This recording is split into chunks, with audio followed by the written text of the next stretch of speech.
सालों से अमेरिका दुनिया का इकलौता सुपर पावर बना बैठा है। हर साल करीबन $1 ट्रिलियन खर्च किए जाते हैं अमेरिका की मिलिट्री पर। अमेरिका के पास 13 लाख एक्टिव ड्यूटी सोल्जर्स के साथ साथ 13,000 एयरक्राफ्ट वाली विशाल एयरफोर्स है और दुनिया के इतिहास में शायद सबसे बड़ी, सबसे ताकतवर नेवी भी।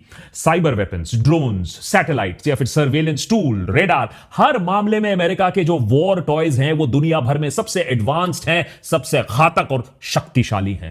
लेकिन इतना सब होने के बावजूद अमेरिका और इजराइल मिलकर रोज ईरान से मुंह की क्यों खा रहे हैं? वो सीजफायर की मांग क्यों कर रहे हैं, जिसे बाय द वे ईरान इनकार कर रहा है? बात सही है कि ईरान पर भी अंधाधुंध बमबारी चल रही है, लोग वहां मारे जा रहे हैं, उनके टॉप लीडरशिप को बार बार खत्म किया जा रहा है। लेकिन वो ईरान जिसके पास ना ही अमेरिका और इजराइल जैसी टेक्नोलॉजी है, ना ही उतने पैसे हैं, वो ईरान जो सालों से सैंक्शंस की मार झेल रहा है, जिसका डिफेंस बजट अमेरिका के डिफेंस बजट का 2% भी नहीं है, उस ईरान ने बीते 3 हफ्तों में अमेरिका की मिलिट्री की हवा टाइट करके रखी है, अमेरिका के महंगे खिलौनों को तोड़ कर रखा है या उन्हें अपने आप से काफी दूर भगा दिया है। पिछले 3 हफ्तों में जो हुआ है उससे युद्ध की परिभाषा ही बदल गई है। हर दूसरा देश इसे देख रहा है, अपने वॉर डॉक्ट्रिन को अपडेट कर रहा है। अमेरिका की इज्जत भी हर हफ्ते और कम हो रही है। अमेरिका के जो विशाल नेवल स्ट्राइक ग्रुप्स हैं, दुनिया के सबसे महंगे ताकतवर एयरक्राफ्ट कैरियर है, आज ईरान के आसपास भटकने से भी डर रहे हैं। अमेरिका दर्जनों हाईटेक ड्रोन्स को खो चुका है ईरान में। मिडिल ईस्ट में उसके रेडार्स और एयर डिफेंसेस की स्ट्रेंथ आधी से भी कम हो चुकी है और अब तो ईरान ने वो कर दिखाया है जो करने की हिमाकत दूसरे किसी देश ने आज तक नहीं की।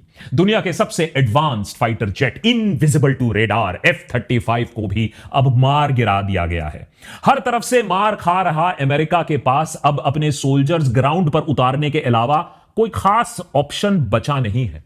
यूएस मीडिया में खबर आ चुकी है कि अमेरिका ने ईरान के लिए 5,000 सैनिक रवाना कर दिए हैं। ईरान के खर्ग आइलैंड पर एक ग्राउंड ऑफेंसिव की शुरुआत की आशंका बताई जा रही है, लेकिन सबको पता है कि एक ग्राउंड ऑफेंसिव इस जंग में अमेरिका के लिए बहुत महंगा साबित हो सकता है। ईरान के सैनिकों के साथ साथ अमेरिकी जाने जाएंगी, यह बात पक्की है। प्रेसिडेंट डोनाल्ड ट्रंप आज ईरान में इतनी बुरी तरीके से फंस चुके हैं कि वो ना तो ऑपरेशंस एक्सपैंड कर पा रहे हैं, ना वो ऑनरेबली अपने आप को विड्रॉ कर पा रहे हैं।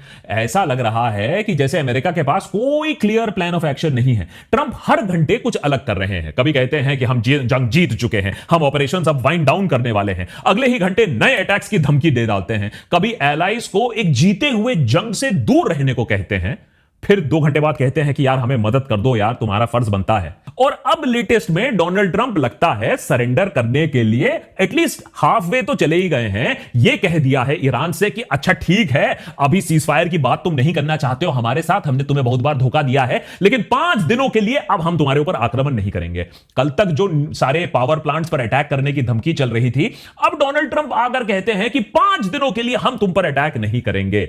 उसकी भी एक वजह है, क्योंकि डोनाल्ड ट्रंप अच्छी तरीके से जानते हैं कि 5 दिन और ऐसा बैलिस्टिक अटैक चलता रहा तो हालत कुछ बचेगी नहीं इजराइल और गल्फ की। बहुत दिलचस्प सिचुएशन पर है कि कैसे अमेरिका जैसा विशाल देश, जिसके पास इतने महंगे खिलौने थे, आज अपने घुटने पर आ चुका है ईरान के सामने। लेकिन सवाल उठता है कि आखिर ईरान, जो कि अमेरिका से हर मामले में कमजोर है, उसने आखिर ये सब किया कैसे?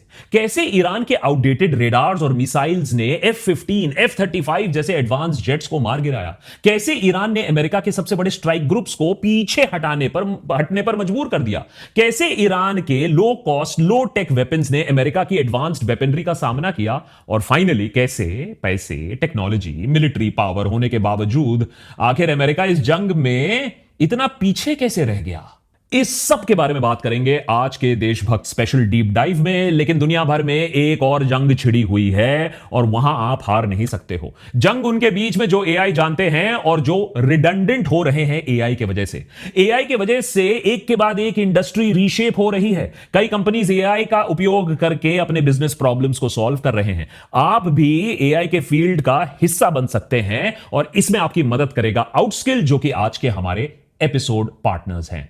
आउटस्किल का एक 2 day live AI training program हो रहा है दिस सैटरडे एंड संडे सुबह 10 बजे से लेकर शाम के 7 बजे तक। वैसे तो यह ट्रेनिंग की फी 10,000 रुपए है, लेकिन देशभक्त सब्सक्राइबर्स के लिए आउटस्किल ने इसे एब्सोल्युटली फ्री ऑफ कॉस्ट रखा है। इस 16 घंटे की ट्रेनिंग में आप 10 से ज्यादा टूल्स सीख पाओगे, एक पर्सनल एआई टूल किट बना पाओगे, प्रॉम्प्ट इंजीनियरिंग क्या होता है उसको कैसे मास्टर किया जा सकता है, रेपिटेटिव टास्क को बिना कोडिंग के आप ऑटोमेट कैसे कर सकते हो, प्रोफेशनल प्रेजेंटेशंस, इमेजेस, वीडियोस आप कैसे बना सकते हो, एआई एजेंट्स आप कैसे डेवलप कर सकते हो, ये सारी चीजें आप सीख सकते हो। 40 देशों से 1 करोड़ प्रोफेशनल से ज्यादा लोगों ने इस वर्कशॉप को अटेंड किया है। चाहे आप किसी भी फील्ड से हो, यह फ्री ट्रेनिंग आपके लिए है, आपके करियर को एआई प्रूफ, फ्यूचर प्रूफ बनाने के लिए, एआई को समझने के लिए। तो अगर आप इसमें इंटरेस्टेड हो तो डिस्क्रिप्शन में मैंने एक लिंक दिया है, उसे जाकर आप क्लिक करिए, ट्रेनिंग के लिए आप साइन अप करिए, इस ग्रेट गोल्डन अपॉर्चुनिटी को मिस मत करिए। पिछले हफ्ते व्हाइट हाउस में बैठे डोनाल्ड ट्रंप ने एक शानदार जीत की घोषणा की। उन्होंने कहा कि ईरान की एंटी एयरक्राफ्ट इक्विपमेंट अब तबाह हो चुकी है, कि ईरान में हालात इतने खराब हो चुके हैं कि वहां उड़ रहे अमेरिकन जेट्स पर अब कोई गोलाबारी भी कर नहीं पा रहा है, प्रयास भी नहीं कर पा रहा है। कंप्लीट एयर डोमिनेशन है अमेरिका का। The Navy's gone, their Air Force is gone, their anti-aircraft equipment is gone. We're flying wherever we want, Pete.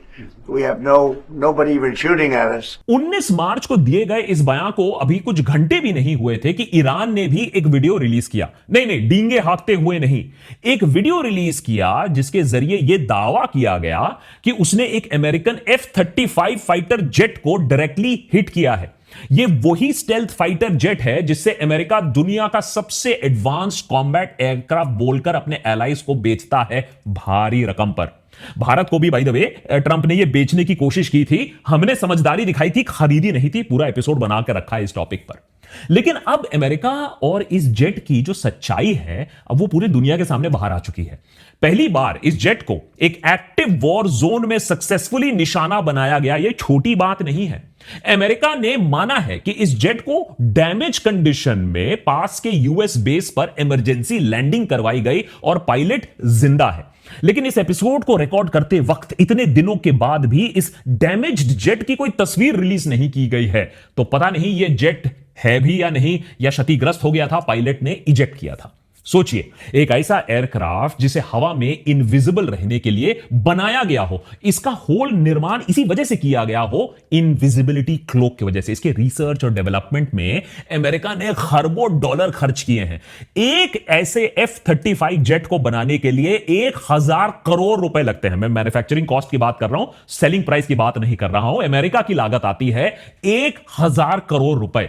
ऐसे जेट को ईरान के एक नॉन एग्जिस्टेंट, माने जो है ही नहीं एयर डिफेंस, जिसे अमेरिका ने तबाह कर दिया था, ऐसे एक देश ने इसे सक्सेसफुली डिटेक्ट किया, उसको ट्रैक किया, मिसाइल लॉन्च किया और उसे कामयाबी से हिट किया। अमेरिका के लिए इस जंग में शायद यह सबसे शर्मिंदगी की बात है। लेकिन सवाल है कि ईरान ने आखिर किया कैसे?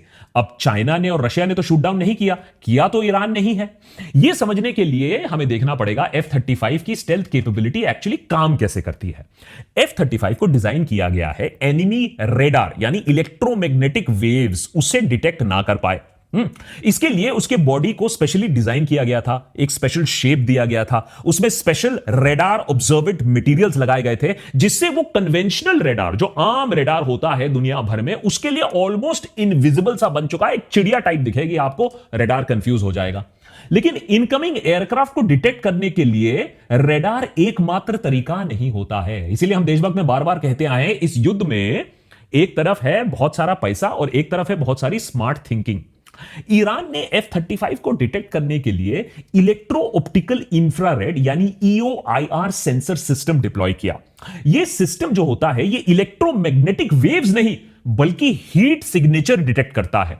अब कोई कितना भी स्टेल्थ एयरक्राफ्ट क्यों ना हो, चलता तो वो इंजन के दम पर ही है, और जहां इतना भारी भरकम पावरफुल इंजन चलेगा वहां इंटेंस हीट पैदा होगी, और जहां हीट सिग्नेचर होगा वहां EOIR सिस्टम्स की नजर में वो आ जाएगा। एक बार ईरान इस जेट को डिटेक्ट करने में कामयाब हो जाता है तो उसके बाद एक्सपर्ट्स का मानना है कि उसने एक modified Russian air to air missile R-27T को इस्तेमाल किया।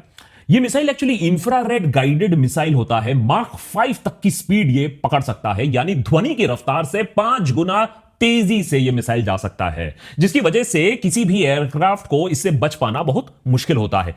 सोचिए, ईरान ने यह 1990s में यह मिसाइल रशिया से मंगवाया था। $1 ट्रिलियन प्रोग्राम से निकला एक हाईटेक F-35 जेट एक 30 साल पुरानी मॉडिफाइड मिसाइल से बच नहीं पाता है।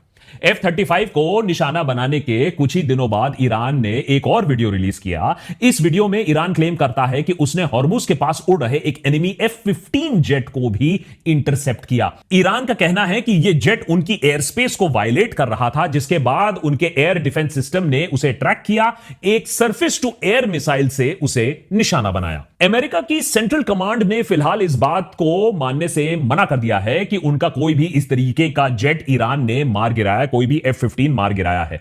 सेंटकॉम ने इसे एक अफवाह बताकर डिसमिस कर दिया है। लेकिन अगर यह दावा सच है तो इस जंग में गिरने वाला यह चौथा F-15 जेट होगा।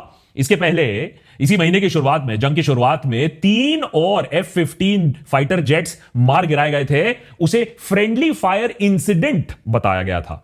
वैसे बाय द वे, आप थोड़ा गूगल कर लीजिएगा कौन से ऐसा युद्ध में होता है जहां 3 American fighter jets friendly fire में मारे जाते हैं। अगर गूगल से कुछ पॉजिटिव रिसर्च मिलता है तो हमारे साथ भी शेयर करिएगा। खैर, एक चीज और है जिसमें ना तो कोई रूमर है ना तो कोई फ्रेंडली फायर है, और जिसके बारे में काफी सबूत हमारे पास है, और वो है MQ-9 रीपर ड्रोन्स। अमेरिका की एयर युद्ध में ड्रोन्स की कहानी पर फोकस उतना नहीं किया गया है जितना हमें करना चाहिए।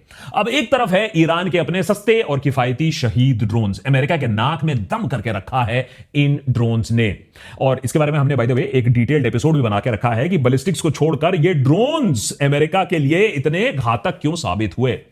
उधर मार्च की शुरुआती 3 हफ्तों के अंदर अंदर यूएस को लगभग 12 MQ-9 रीपर ड्रोन से हाथ धोना पड़ा। इनमें से ज्यादातर ईरान ने मार गिराए। ये एडवांस ड्रोन्स $16 मिलियन पर ड्रोन के हिसाब से अगर आप थोड़ा मैथ्स करोगे तो 12 ड्रोन तो हमें पता है गिरा दिए गए हैं, मतलब करीबन $200 मिलियन का नुकसान एक ऐसे देश ने, एक ऐसे एयरफोर्स ने किया है जिसको ट्रंप कहता है कि वो ध्वस्त कर चुके हैं, उनकी एंटी एयरक्राफ्ट सिस्टम्स खत्म कर चुके हैं, कंप्लीट एरियल डोमिनेशन है अमेरिका का। दरअसल अमेरिका में क्रिटिक्स सालों से इनके ड्रोन प्रोग्राम पर चिंता व्यक्त करते आए हैं। एक्सपर्ट्स का मानना है कि ये ड्रोन कभी भी असली युद्ध में काम नहीं आ पाएंगे। यूएस एयरफोर्स ने खुद 2020 में इनकी प्रोडक्शन बंद कर दी थी, क्योंकि उनका मानना था कि ये स्लो मूविंग है, नॉन स्टेल्थ है, और किसी भी एडवांस्ड एडवर्सरी के अगेंस्ट इस्तेमाल इन्हें नहीं किया जा सकता है। एडवांस तो छोड़ो, ईरान ने भी इन एक्सपर्ट्स को सही साबित कर दिया है, बिना एडवांस्ड वेपनरी के इतने बड़े हाईफाई ड्रोन को खत्म कर दिया है। तो जेट्स हो या ड्रोन्स हो, ईरान फिलहाल किसी को भी निशाना बनाने से पीछे नहीं हट रहा है, और हर इंटरसेप्शन के साथ अमेरिका का एयर सुपीरियरिटी का जो जुमला है वो एक्सपोज हो रहा है। डोनाल्ड ट्रंप व्हाइट हाउस में बैठकर अपने टेबल पर B-2 बॉम्बर के बारे में बड़े चाह से बात करते हैं। देखिए, हमारे पास स्टेल्थ बॉम्बर है, किसी और देश के पास ऐसा कुछ नहीं है, हम ही विश्वगुरु हैं। If these gorgeous B-2 bombers, give me that bomber, Andrews. Let me just hug that little sucker. This looks small, but in person it's very big. लेकिन जिस रेट पर ईरान आजकल चल रहा है, इस बात से भी अब इनकार नहीं किया जा सकता है कि ट्रंप के इस खिलौने को भी ईरान कभी मार न गिराए। आसमान से अब आगे बढ़ते हैं, समुंदर पर आते हैं, क्योंकि यहां कहानी अमेरिका के लिए एयर पावर से भी ज्यादा शर्मनाक साबित हो रही है। यूएस नेवी को दुनिया की सबसे पावरफुल नेवी मानी जाती है। पूरी दुनिया में अमेरिकन पावर को प्रोजेक्ट करने में यह जबरदस्त रोल प्ले करती है इसकी नेवी, इसके बड़े बड़े एयरक्राफ्ट कैरियर। दुनिया में जहां भी अमेरिकन पावर खतरे में दिखती है, जहां उसको अपनी धौंस दिखानी होती है, तो अमेरिका सबसे पहले अपनी नेवी का एक फ्लीट या कैरियर ग्रुप वहां रवाना कर देता है। ईरान वॉर के पहले मिडिल ईस्ट में भी उसने ऐसा ही किया। ट्रंप एडमिनिस्ट्रेशन ने इस वॉर में 2 कैरियर स्ट्राइक ग्रुप्स डिप्लॉय किए, यूएसएस एब्राहम लिंकन और यूएसएस जेराल्ड आर फोर्ड। इसके अलावा एक और एम्फिबियस असॉल्ट शिप यूएसएस ट्रिपोली को भी डिप्लॉय किया गया। आपको बता दें कि एक कैरियर स्ट्राइक ग्रुप में होता है एक बड़ा विशाल एयरक्राफ्ट कैरियर, उसके साथ होते हैं कुछ डिस्ट्रॉयर्स, 1 या 2 सबमरीन, और हजारों सेलर एक ऐसे स्ट्राइक ग्रुप में शामिल होते हैं। एक कैरियर अकेले इतना एयर पावर कैरी करता है जितना एक छोटे देश की पूरी एयरफोर्स होती है। लेकिन ईरान ने बीते 3 हफ्तों में ऐसा कुछ किया है जिससे यूएस को एक नहीं, दोनों कैरियर्स को पीछे खींचना पड़ा है। सबसे पहले यूएसएस जेराल्ड आर फोर्ड की बात कर लेते हैं। ये यूएस नेवी का सबसे नया और सबसे बड़ा न्यूक्लियर पावर्ड एयरक्राफ्ट कैरियर है। कंस्ट्रक्शन कॉस्ट $13 बिलियन, दुनिया का लार्जेस्ट वॉरशिप कहा जाता है। रिपोर्ट्स की माने तो 12 मार्च को इस शिप के लॉन्ड्री रूम में आग लग जाती है। एक लॉन्ड्री रूम की आग इतनी भीषण होती है कि 30 घंटे लग जाते हैं उसे बुझाने में, और यह आग इतनी ज्यादा फैल जाती है कि कम से कम 600 से ज्यादा क्रू मेंबर्स को अपने बंकर बेड्स छोड़कर फर्श या टेबल पर सोना पड़ता है। अब फोर्ड को रिपेयर्स के लिए ग्रीस में यूएस नेवी बेस पर भेज दिया गया है, मतलब फ्रंटलाइन से उसे हटा दिया गया है। अब सवाल यह आता है कि यह आग लगी कैसे? भाई, nuclear powered new age aircraft carrier है। एक न्यूयॉर्क टाइम्स के रिपोर्ट के मुताबिक इस शिप के जो सेलर्स हैं उनका मनोबल पहले से ही थोड़ा नीचे चल रहा था। हजारों सेलर्स का डिप्लॉयमेंट पीरियड बार बार सरकार एक्सटेंड कर रही थी। ये लोग ऑलरेडी 10 महीने से ज्यादा समुद्र पर थे, और उसके बाद इस नई युद्ध के बीच में इन्हें ढकेल दिया गया। अब इन्हें पता ही नहीं कि ये घर कब जाएंगे। इसीलिए अभी बातें ये चल रही हैं कि शायद इन सेलर्स में से कुछ ने ये आग जानबूझकर लगाई है ताकि उनका मिशन खत्म हो जाए और वो घर जल्दी वापस लौट सके। चलो, यहां ईरान का डायरेक्ट रोल तो नहीं है। चलिए, अमेरिका की नेवी एक्सपोज हो रही है, लेकिन ईरान ने यह काम नहीं किया, यह बात तो हम भी मानते हैं। लेकिन यूएसएस एब्राहम लिंकन की कहानी काफी दिलचस्प लगने लगी है।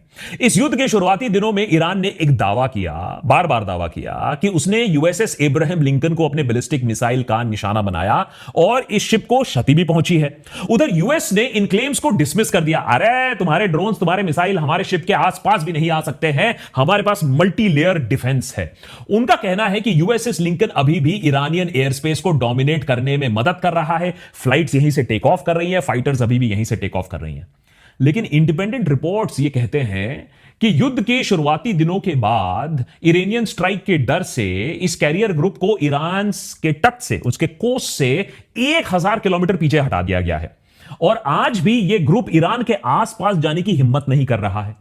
यह अपने आप, यह तो फैक्ट है, यह अपने आप यह बात दर्शाता है कि दुनिया की सबसे ताकतवर और एडवांस नेवी ईरान के ड्रोन्स और मिसाइल से कितना डरती है। और शायद एयरक्राफ्ट कैरियर, ये जो विशाल एयरक्राफ्ट कैरियर है, इनका युग अब खत्म हो रहा है। इन सारे डैमेजेस के बारे में जो हमने अभी आपको बताए हैं, लॉसेस के बारे में, या तो अमेरिका ने इसे डिनाई किया है या तो उसे अंडरप्ले किया है। लेकिन एक जगह इतनी साफ मार खाई है अमेरिका ने, घाव इतने गहरे हैं कि छुपाना नामुमकिन हो गया है।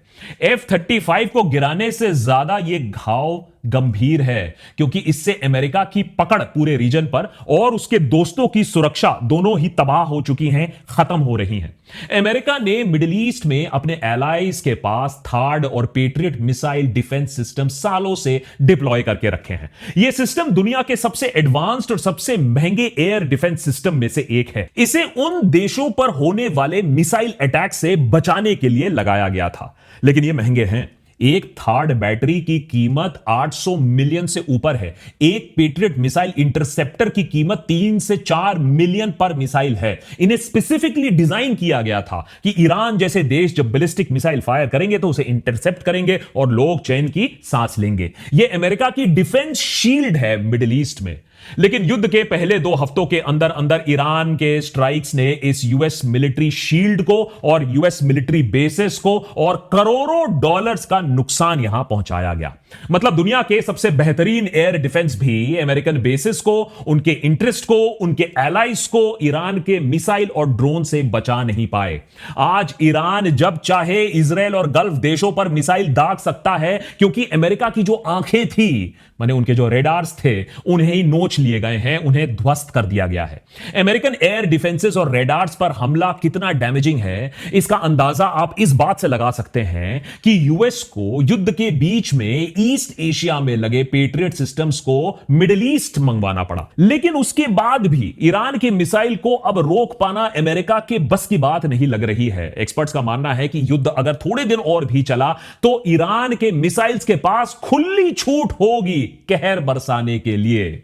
युद्ध के शुरुआती दिनों में याद रखिए ईरान ने अमेरिका का AN/FPS 132 रेडार को नष्ट कर दिया था। यह इतना एडवांस रेडार था, यह 5000 किलोमीटर के दायरे को स्कैन कर सकता था। इसकी कीमत $1.1 बिलियन थी और यह रेडार अमेरिका वापस कब बना पाएगा किसी को पता नहीं। तो अब आप समझ सकते हो कि डोनाल्ड ट्रंप को शांति क्यों चाहिए। अब आप समझ सकते हो कि डोनाल्ड ट्रंप सुलह क्यों चाहते हैं। अब आप समझ सकते हो कि यूनिलैटरली डोनाल्ड ट्रंप ने कहा है कि हम 5 दिन क्यों अब अटैक नहीं करेंगे, क्योंकि अब अगर ईरान ये अटैक्स जारी रखेगा तो उनके पास डिफेंस कैपेबिलिटीज नहीं है। तेल अवीव पर वो बॉम्ब गिरा सकते हैं और तेल अवीव इन्हें रोक तक नहीं सकता है। इसीलिए डोनाल्ड ट्रंप अब हार मानकर कह रहे हैं कि अच्छा चलो ठीक है, हम अटैक नहीं करेंगे अगले 5 दिनों तक, शांति शांति दे दो हमें। देशभक्त पर हमने ऑलरेडी आपको यह बात बता दी है कि अमेरिका के जो सीज फायर के प्रस्ताव को है वो ईरान बार बार ठुकरा चुका है, क्योंकि ईरान कह रहा है कि हमें अमेरिका यहां से बाहर चाहिए, गल्फ से। उसके पहले हम तुमसे बात भी नहीं करना चाहते हैं। तो वो बात ही नहीं करना चाहता है क्योंकि अमेरिका ने इतने धोखे दिए हैं। इसीलिए ट्रंप ने खुद ही कह दिया है कि अच्छा हम अटैक नहीं कर रहे हैं 5 दिन के लिए, ये लो हमारे तरफ से शांति का एक प्रस्ताव।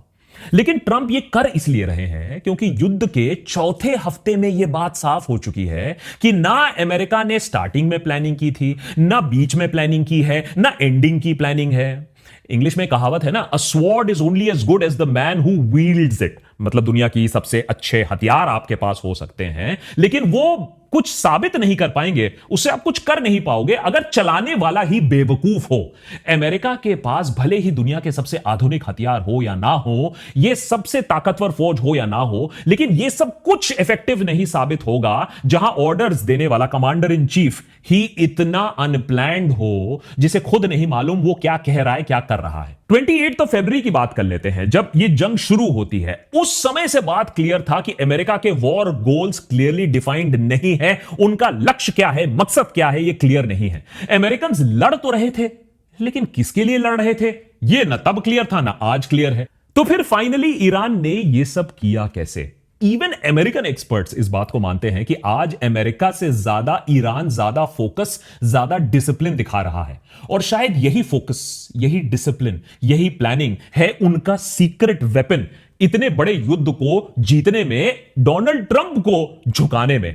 अमेरिका के हाईटेक वेपन्स को भी आसानी से उन्होंने मार गिराया, क्योंकि डोनाल्ड ट्रंप भाई दुनिया की सबसे बेहतरीन फौज तो थी, लेकिन प्लानिंग 0/अंडा थी।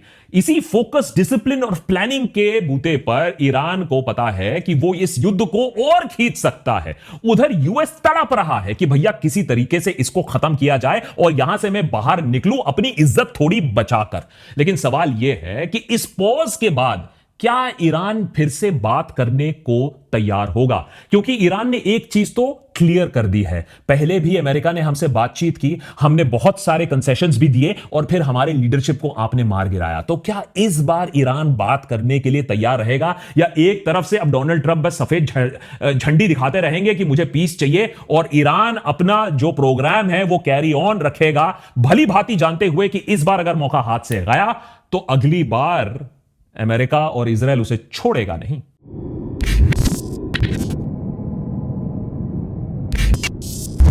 डोनाल्ड ट्रंप ने तो 5 दिन के लिए पॉज अनाउंस कर दिया है। अच्छी खबर है, हम तो चाहते हैं कि इस युद्ध का एक कम से कम पॉज आ जाए, कोई ना कोई एक सोल्यूशन निकले। अमेरिका की हेकड़ी तो जरूर निकल गई है इस युद्ध के चलते, लेकिन आपकी हेकड़ी ना निकले, दुनिया में जो दूसरा युद्ध चल रहा है एआई में, उसमें आप पीछे ना हटे। इसीलिए एक लाइव एआई ट्रेनिंग वर्कशॉप आप अटेंड कर सकते हो, एब्सोल्युटली फ्री ऑफ कॉस्ट है। सैटरडे ऑन संडे को डिस्क्रिप्शन में मैंने लिंक देकर रखा है, इस वर्कशॉप को अटेंड करिए, अपने आप को फ्यूचर प्रूफ बनाइए।